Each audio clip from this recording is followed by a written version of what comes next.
You're listening to Through It All, where stories come alive and faith finds its voice. Each episode, individuals who've encountered life's highs and lows will be heard, and through it all, they witness the undeniable faithfulness of God.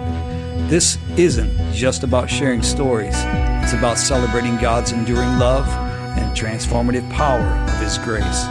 Welcome to Through It All.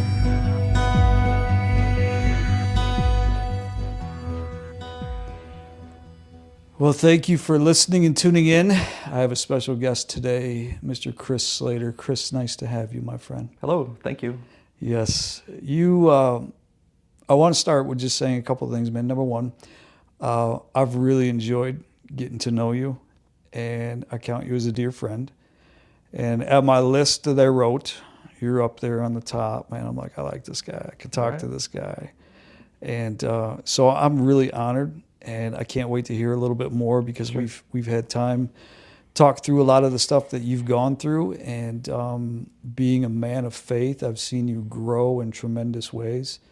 And I think this will be beneficial to many people that have maybe been where you are or are going to be where you are or were, I should say. And you're successful, happily married. Yes. How many kids do you have? 2, 11 and 2. 11 and 2. Yeah. Do it all over again. What? Yeah. We'll get into that. Yeah. Boy, that's a spread right there. Yeah, it's man. good though. It is good. And so, anyways, I always start with saying how I got to know you.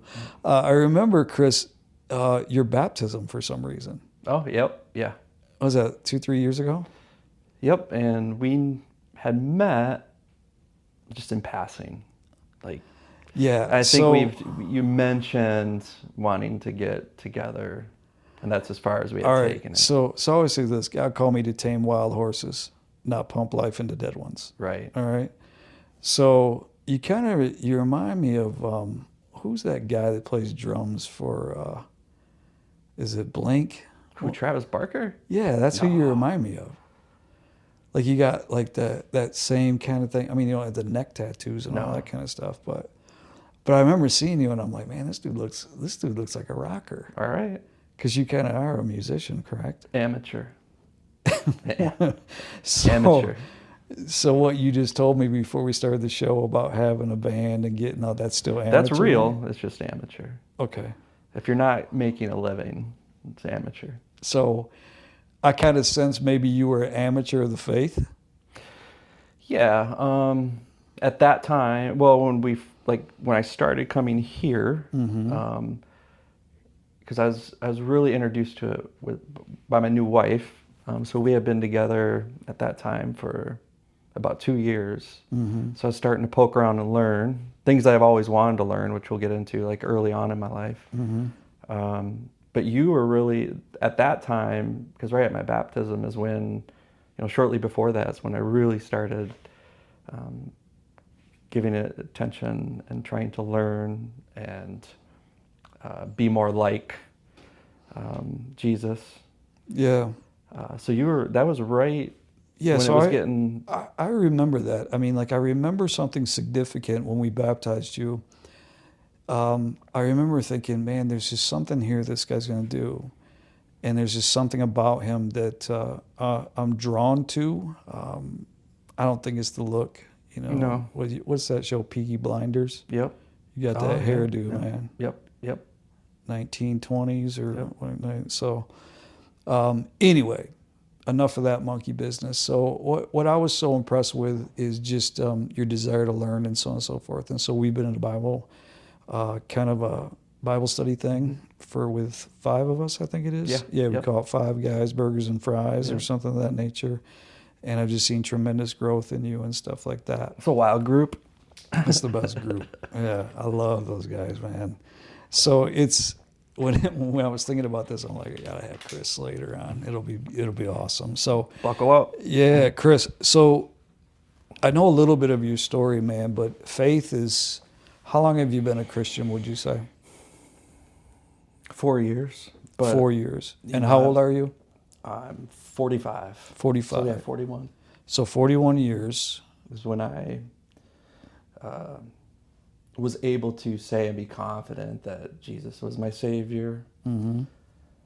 Obviously, still to this day, I have a lot I'm trying to figure out. Mm-hmm. But 4 years ago. But all my life, I was always interested, and I believed.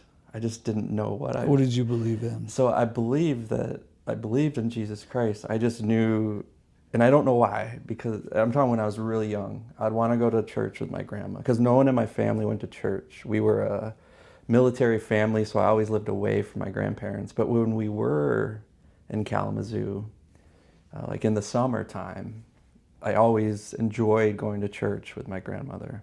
Mm-hmm. That was the only person in my life that had any faith. I don't know what the military is like today, but 30 years ago, there wasn't a lot of faith around. Mm-hmm. Just a lot of drugs and alcohol. So, stable household, unstable. Unstable. In what way? A lot of alcohol, and just nobody present. So myself and my older sister were just left to, what we knew and what we could learn on our own, which you can't leave young adults alone, or they're not going to make great choices, right? We just didn't have guidance. Mm-hmm. It definitely wasn't as terrible as some stories I've heard, but the neglect does really bad things too when you're alone. So, I'm assuming the trips with grandma ended somewhere. Yeah, and there was a long period of time where there was just nothing. So I would say between the ages of, it was when my grandma passed away, so right around 17, 18, up until I was 40, there wasn't any interest from me. The only time I would think about it is I've always gotten in trouble and gotten out of it, mostly. Like I never had to do any long stretches locked up. And I always thought it was just luck, right? But there's been so much of this luck, like that's when I started thinking there's a lot more to this. Luck was not explaining it, right? It was something much bigger. And that's when I started thinking that there was more. And this was before I met my wife. So it's interesting you say that, because I was talking to somebody the other day who had a past of addiction and brokenness, and parents split and remarried and moved and changed and all kinds of stuff. And he'll be on the show here later in the sessions. But he was sharing with me the lack of identity that he was seeking, and all of the things that he did, and the lack of identity caused those things to take place in his life. He felt like trying to fill voids and trying to fill voids and trying to find yourself as a human being. And then later on, he said that as he looks back, he could see the providence or provision of God, even in his broken state, that there was things that just came out this way. And I'm not talking about getting out of jail free card. Everybody's a Christian, when the plane's going down. Right.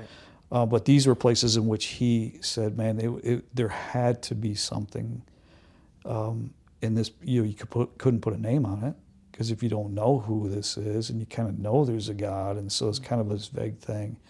So you're going through this whole time there, and you meet your wife somewhere in this whole process, or how's it shaken down? Yeah, so let's keep in mind, my first marriage, I got married in 2006. So my first child was with her. Okay. We got divorced in 2020, and I met my second wife shortly after, and she made it a point very quickly to start talking to me about faith. So I was excited about that, because this was the same time when a few things happened. One, I was starting to realize that this wasn't all luck. And I went through a really significant life event with addiction and getting out of that um, What was your addiction? so opioids. Um, I had several surgeries um, from 2013 to 16. And I was on just a ridiculous amount of drugs. And then I was starting to supplement because I was running out. So I was spending $200 a day on top of what was given to me by a physician. And it was just absolutely out of control. Near death, certainly. And when I went to treatment, um, Were you with your current wife during this time? nope. So this was still when it was all this whole, I sure get lucky all the time, find my way out of things. It was all at that same time.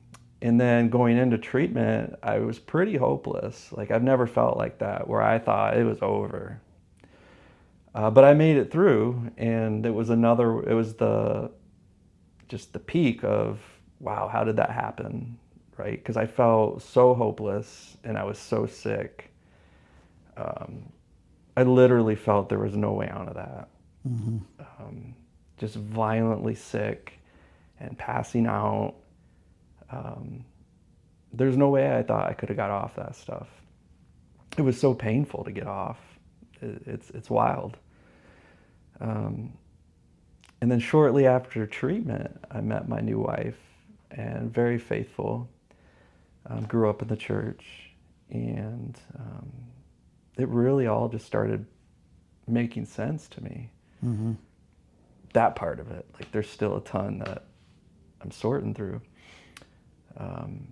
But she came into my life at a pretty convenient spot because I was finally mature enough to say, man, that wasn't luck.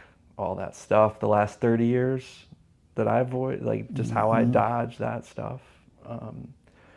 Watching other people go to prison or lose their life, that honestly did less risky things than me. So what was the turning point where you're like, you know what, I see myself as in need of a savior? Chris can't save himself anymore. Yeah, And apparently, I was being supervised by a physician in detox, and they offered the chaplain to come by in the mornings, and I didn't know what this individual was going to do for me, but I felt there was nothing else, so let's give this a try. And he started coming by and reading Bible verses to me. They probably made no sense at the time, but I felt something through me. And it was the first time I felt like, all right, today was better than yesterday was. And if I can keep doing this and get to this, if I can get to the chaplain tomorrow, I'm gonna feel even better. but you had no idea it was I didn't know God's what was word going or what on. was Nope. going on. But I knew it wasn't luck anymore. And I knew it was something spiritual. I just couldn't really figure it out. But that was okay at the time. Like I knew something was going on that was helping me get through that situation. But I absolutely knew it wasn't luck or coincidence. It was definitely something much greater than that. Again, because I went from feeling so hopeless to having so much hope just in a matter of days. Where do and- you think so you're getting this hope? I'm sure there's probably listeners right now that feel hopeless or, broken or this and that. And I'm always leery because our story may not be someone else's story. Right. So where do you think the hope was coming from? Well, it was through the Bible. When I was reading with the chaplain is when I felt it the strongest. I knew it was in there, right? Okay. I just couldn't put my finger on it. One, I wasn't in a great state of mind, right? uh, Things smelled different, taste different, look different. Right. In a weird way, even though I was still violently physically sick, in a strange way, I was feeling so much better because my senses were different, and there was a little bit of memory there. Like, wow, like this is what it tastes like to eat that, or this is what it sounds like and how good it feels to listen to music. I was discovering all this stuff over again. So in a weird way, I was kind of feeling good, yet still very violently sick. It was all right in that, though, when all this, like, transformation, it was right there. Like, there was a moment when, So let me ask you this. Do you think God was snatching you up? yeah, And like, because we believe in the Bible. I mean, the Bible says, hey, it's impossible for us to come unto God. In John 6, it says, it's impossible to come unto God unless God draws you himself. And so the beauty of salvation, especially with faith, is that faith is a gift, and it comes to us when God wants it to come to us. And right. so you're at this broken spot, this place, and you're hopeless and helpless. So I'm assuming you just got up, praised the Lord, completely changed your life, went to church nonstop, man, sold everything you had, correct? And I'm perfect. Right. So that's kind of how we think it's supposed to go. But continue on. What's the story? Keep going. Sure. So when I got out of rehab, I still didn't give it credit. I didn't go to church. It probably went out of mind for a little bit. But Karen came into my life, and I felt like looking back, it was like I needed someone to show me something. And I just didn't have that in my life ever.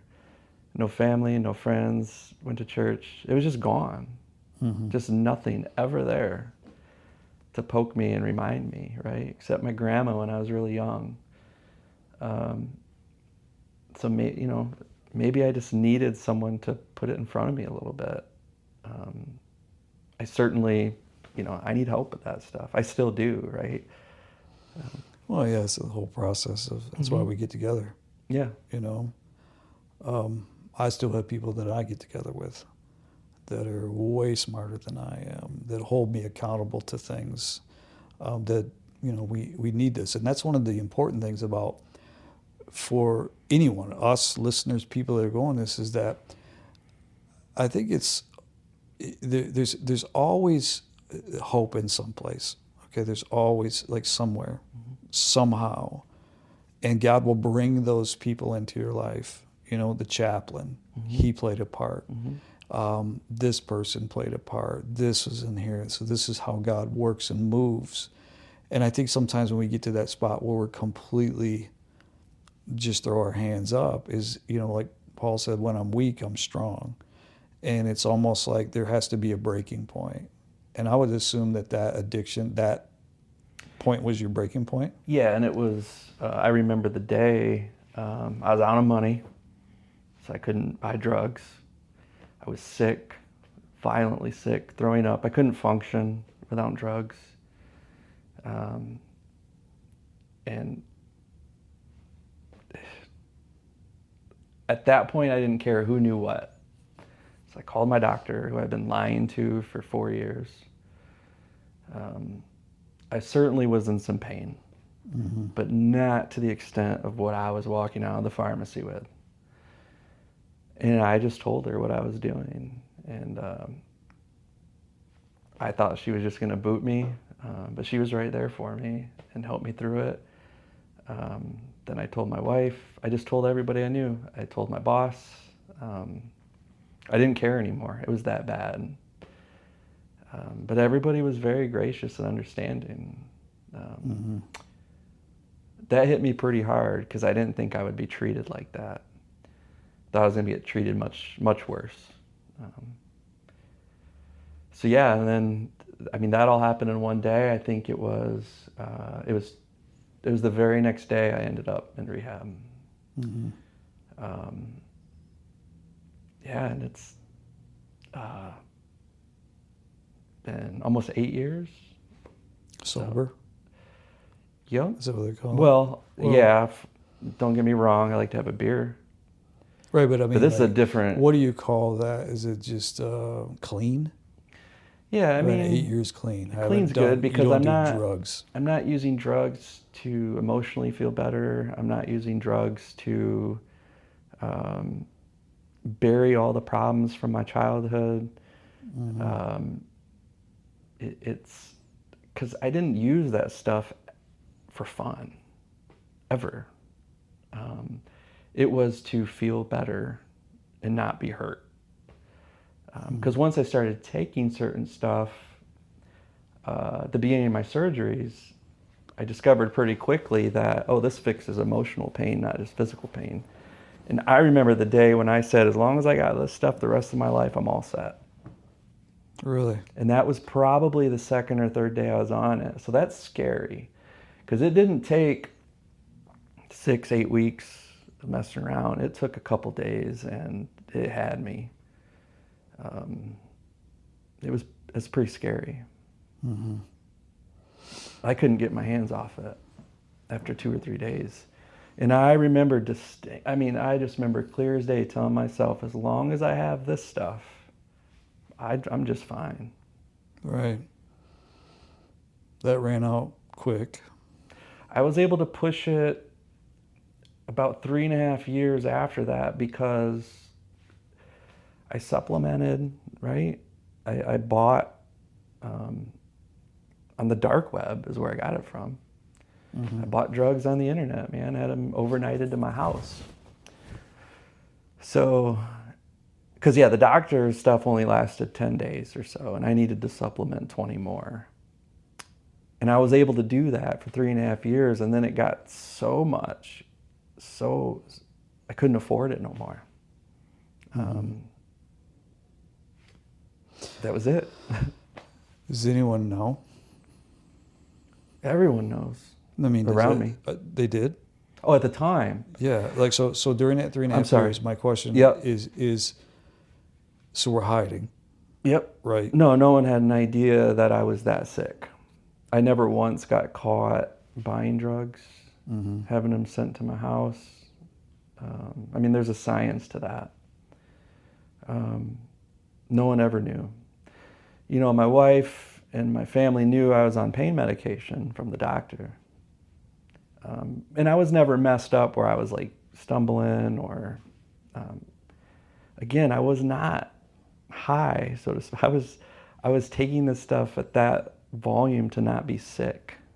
The high thing goes away after a short period of time.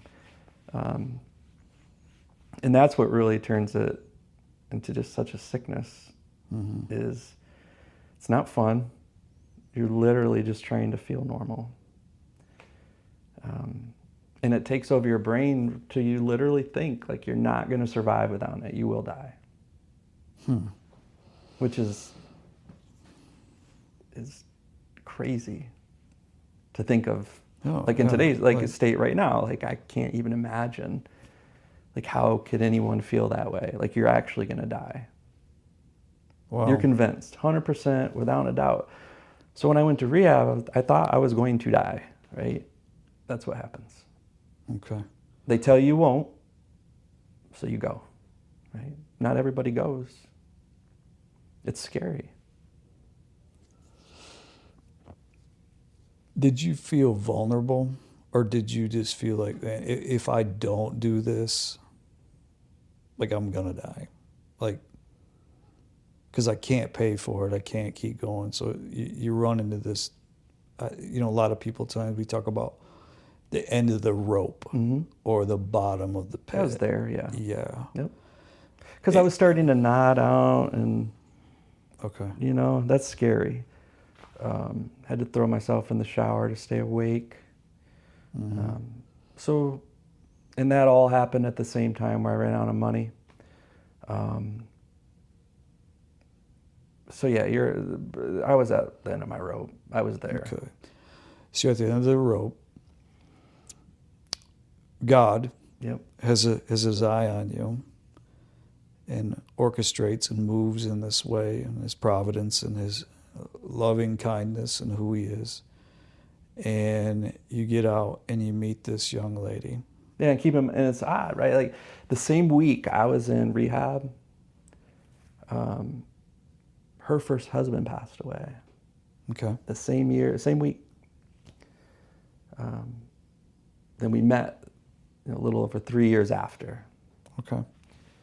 So we've talked about like that timing. Does it mean nothing? I don't know. But it's certainly, I mean, you can't ignore it. No. It's So she comes into your life, and what did she bring to you with faith? I mean, what does this look like? Did she just come in and say, hey, look, if you want to date me, you got to go to church? absolutely not. Like, I remember she would ask me if I believed that Jesus Christ was my Savior. And I said, well, yeah, but I don't have much more than that to say right now, and she got it, and she asked if I go to church, and I said, of course, like, yes, please, that was easy. So I really needed that. I needed somebody to, guide me a little bit, but it was pretty simple, right? And there was no strings attached, like wouldn't date me if I didn't, or, I mean, I don't think she would have, right? She was smart. Yeah. Yeah. Like streets. Yeah. So, and now that I know her so well, like she certainly, likes to, like, she loves leading people to the church. So I was fresh for her. So was there a date, a time, a place? How did you know that hey, I'm saved? This is what I know now.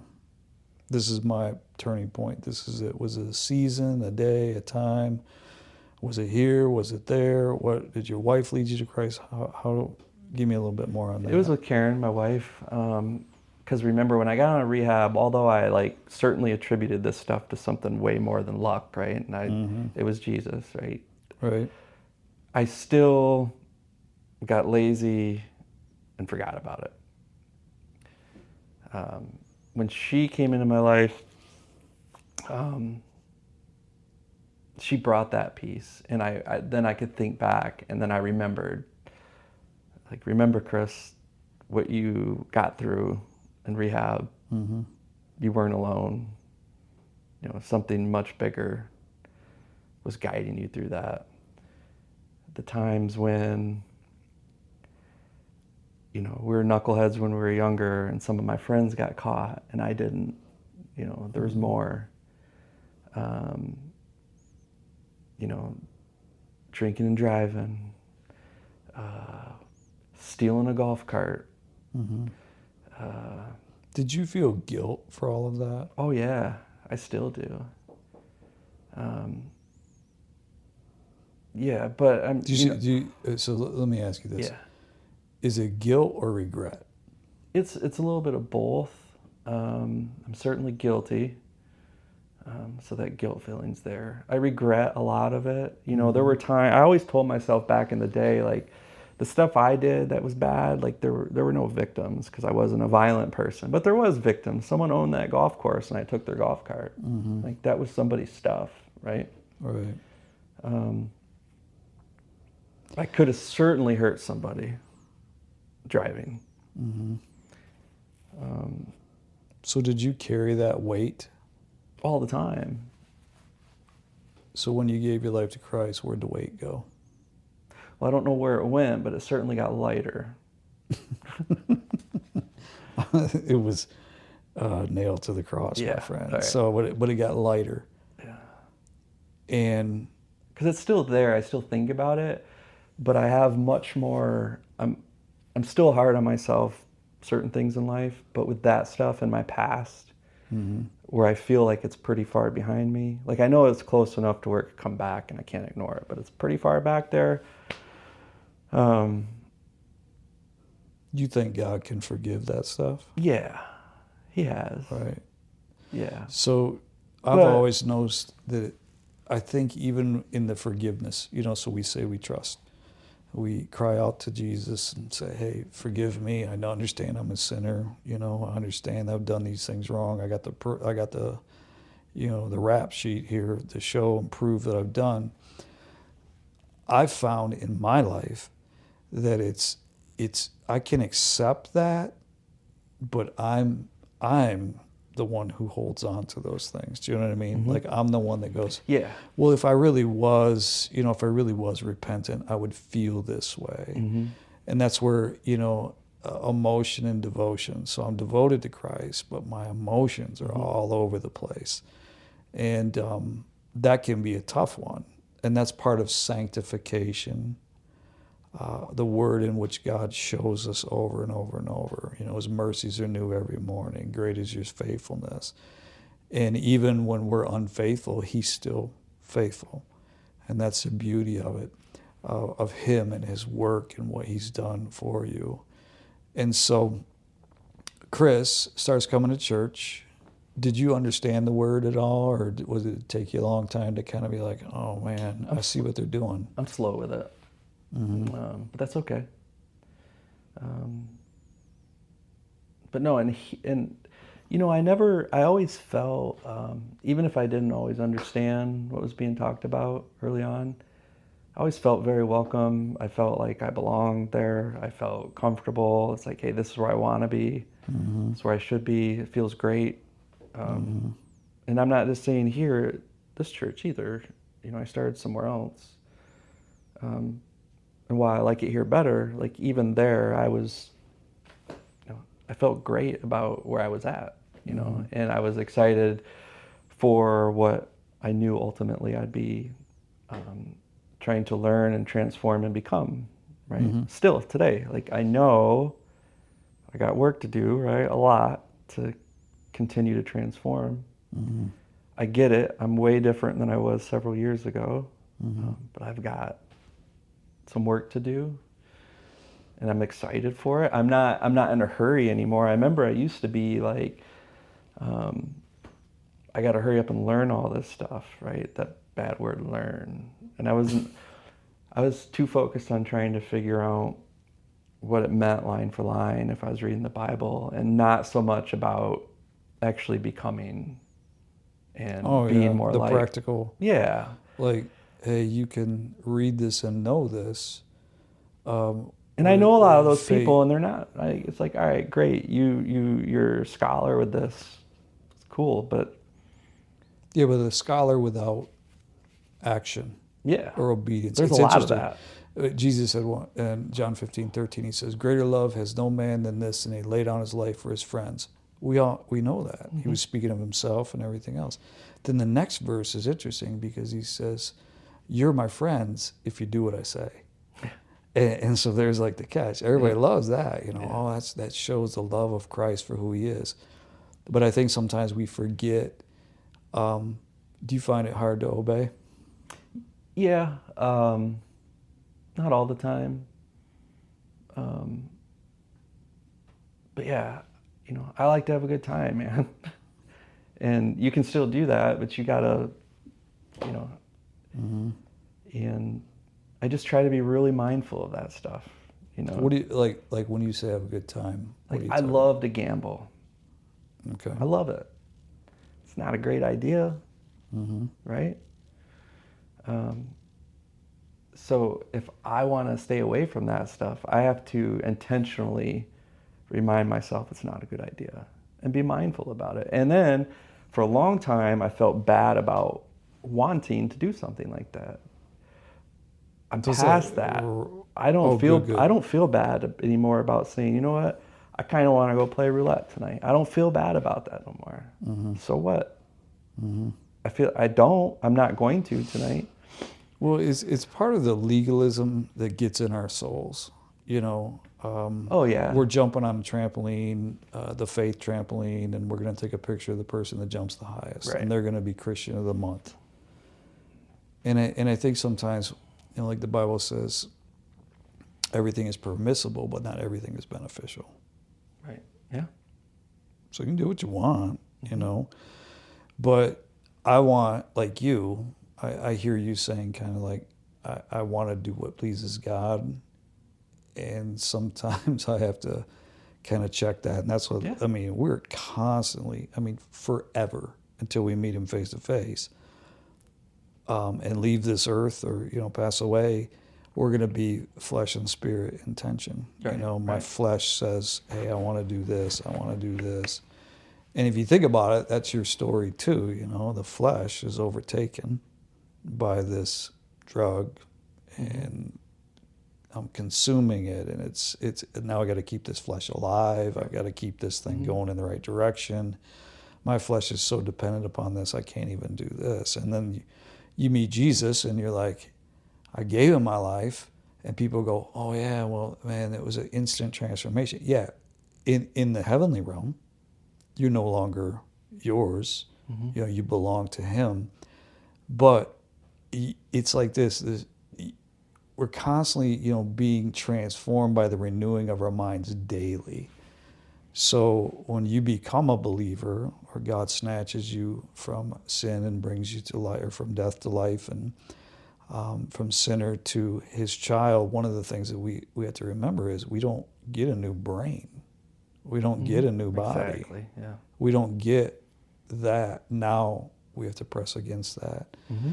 So you marry this young lady Mm-hmm. who knows Jesus, Mm-hmm. and so this would explain the 11-year-old and the 2-year-old. Yeah, because she's a little bit younger. So I think I had to make a conscious decision early on if this was going to get serious. And she didn't have children of her own. Okay. So I knew if I was going to commit, I was probably committing to another child too, which was just fine with me. How many? So how many years you been married? The 4, 4. You better check, man. I know. You better know that stuff, man. 4 to 5. 4 to 5 years or so, and you guys attend here. Mm-hmm. You're constantly, I mean, you're part of my group and part of this thing, and I've grown to love you, man. You're pretty transparent. Mm-hmm. Like, you're not ashamed of being a Christian. You're not ashamed of where you were. Nope. Maybe subconsciously. So I wouldn't change a thing. I don't think. I wouldn't. really, Nope. I thought about that. It's nothing I would change. because of where you are now. Yeah, and I've Like, done good. Do you think you would have got here? Well, that's a Like, here's huge the thing. question. It's I almost don't too much. know if I like. What if I wouldn't have been addicted to drugs? Would I still not know Jesus today?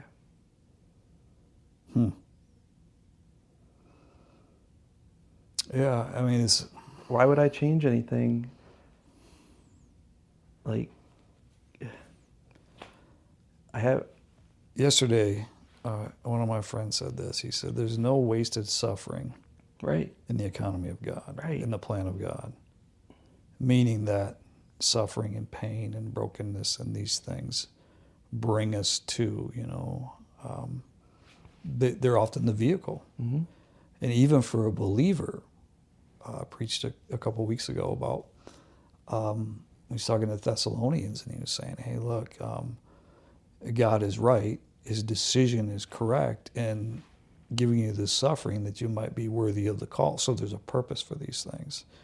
And it sounds like the purpose in all of these things that God can do, and we don't understand that fully, brought you to faith. And that's the most important thing, Right. ultimately. Are you still in touch with your family? Some of them. Okay. My father, who I didn't live with when I grew up, still talk with him. I'm very close with my older sister. We grew up together. She's 3 years older, and we were just on our own. You know, she was always much more mature than me. Like, honestly, she was just What's a girl thing? Yeah, but she was just, I remember when I was 9 or 10, she's 13 or whatever, and like she just had it together that young.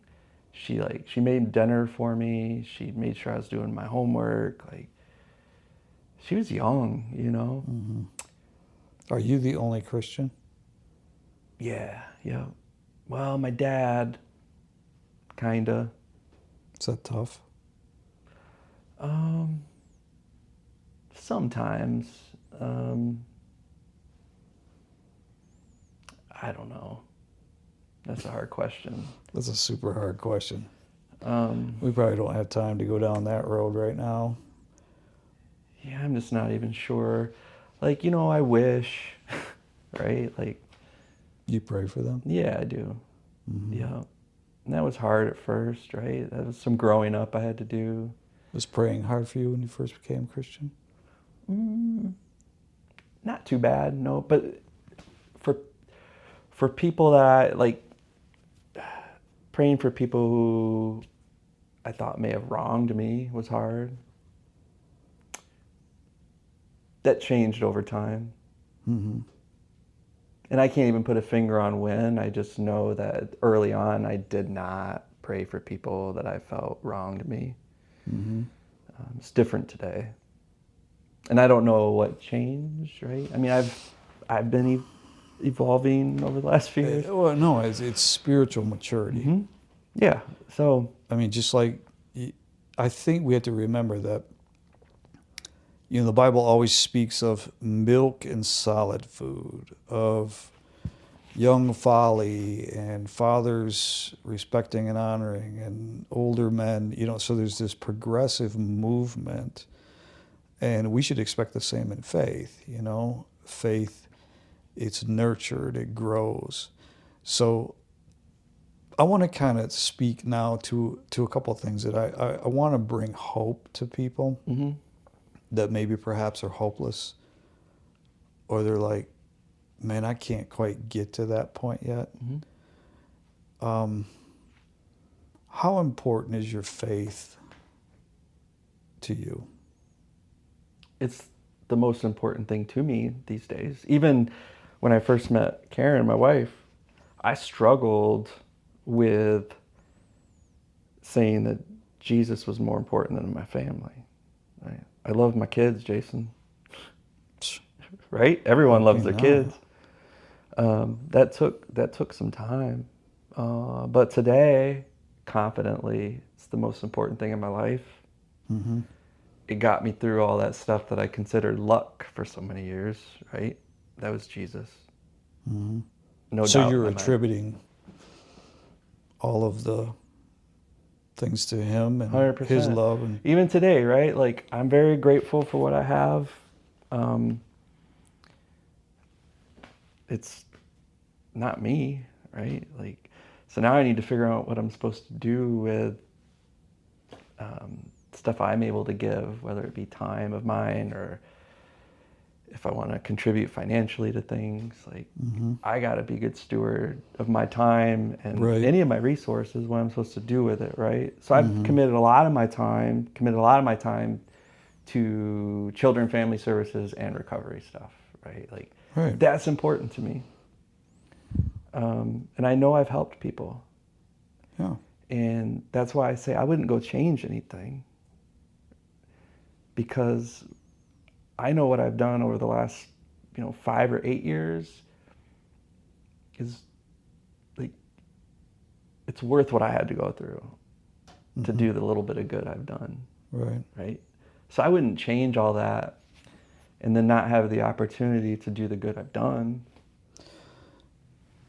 So if someone's sitting here right now listening and saying, man, where do I start? What would be your suggestion to Sure. somebody, that like, because we call this podcast Through It All. Yep. And so the Lord was moving through it all, through all of the ups and the downs and the brokenness. And like I said at the beginning of this, it's not just stories. It's about the redemptive work of Christ, which I see in you, which is so impressive to me. And it blesses me big time, because you're like, yeah, I attribute him, he did this and he's most important in that stuff. So I commend you on that, because that's signs of faith or fruit of the Spirit. So what would you tell somebody? Where do you start? Yeah, so in an instance where maybe stuff where addiction or drugs and alcohol or whatever you struggle with in your life, I think you have to, even if you don't know why or how, you really have to just say, like, I'm not going to be able to fix this. I'm done. And you got to accept Jesus and let him do.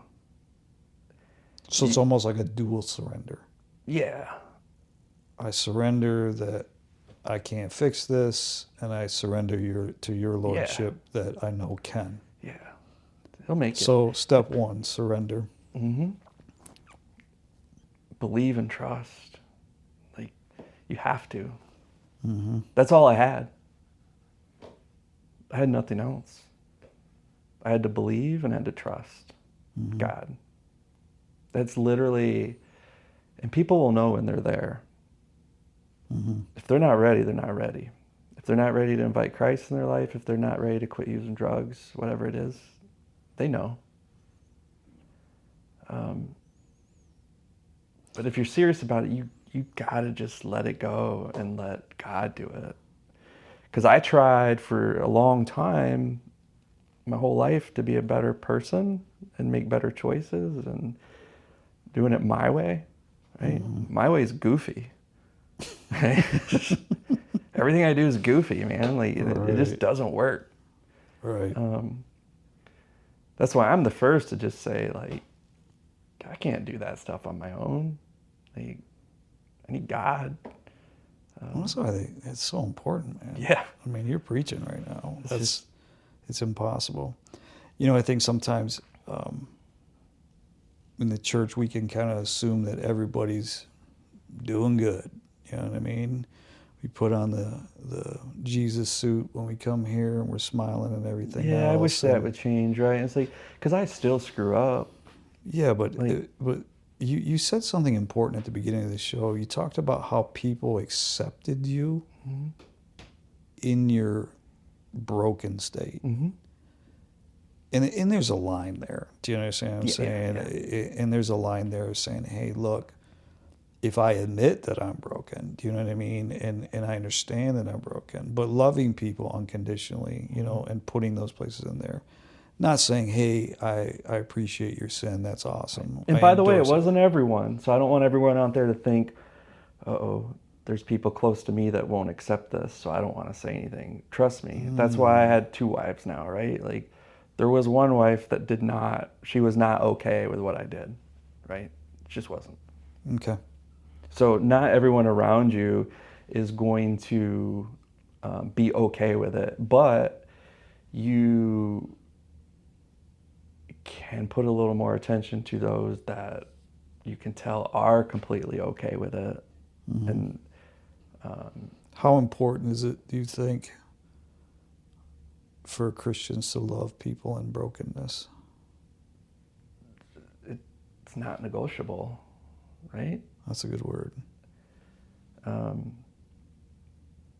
Yeah, that's like, and you know, you just mentioned like people putting on the,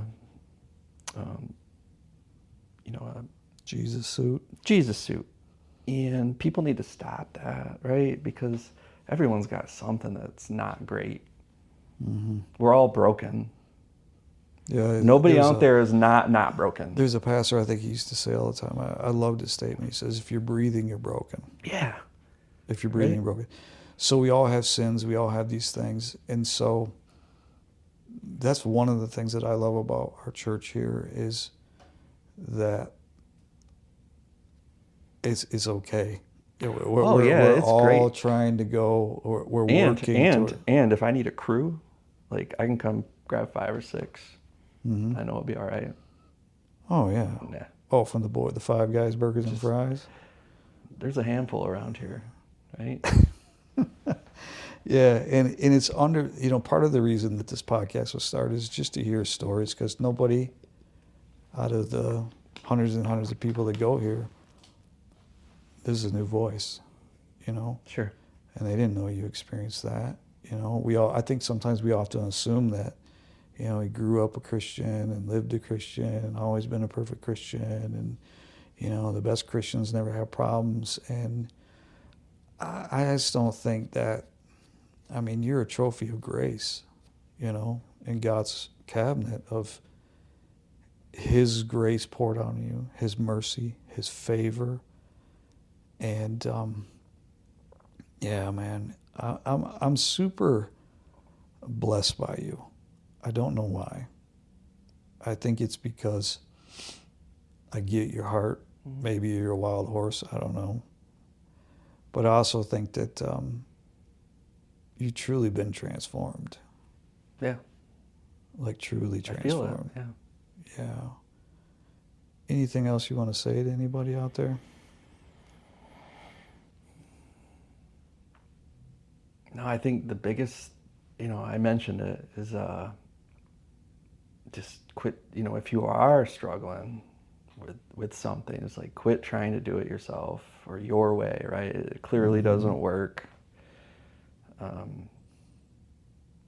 God is powerful, does powerful things. I've seen it. I see it every day in others, right? But you just got to let it go. And it feels so good, too, because it's a lot of weight when you keep all that stuff to yourself. It's easy to be honest and transparent. That's the easiest thing to do, if you think about it. If you can put your... I think there's a lot of people that beg to differ on that one. You just got to set that stuff aside, and it's normal. Like I said, like you said, everybody's broken. Not everybody wants to admit it. Well, but we know they're broken. You don't have to admit to me, I know you're broken. We all have stuff. It's okay. You know, but do you have God? If the answer is no, you better find it. Find Him, yeah, for sure. It's okay. I guess that's what I would say, is it's okay. Like, if you've done stuff, you know, it's all right. Yeah, it's time to be forgiven. Yeah. It's time to be forgiven. Go that direction, you know, and then and there's a lot of value in experience, even if they're negative. Probably more value. So take that stuff you've experienced and put it to good work, you know, helping others, and yeah. Yeah. It's amazing. Young guy on his own, messed up, kind of dysfunction, family, this and that, and separation from God, yet He has His eye on you the whole time.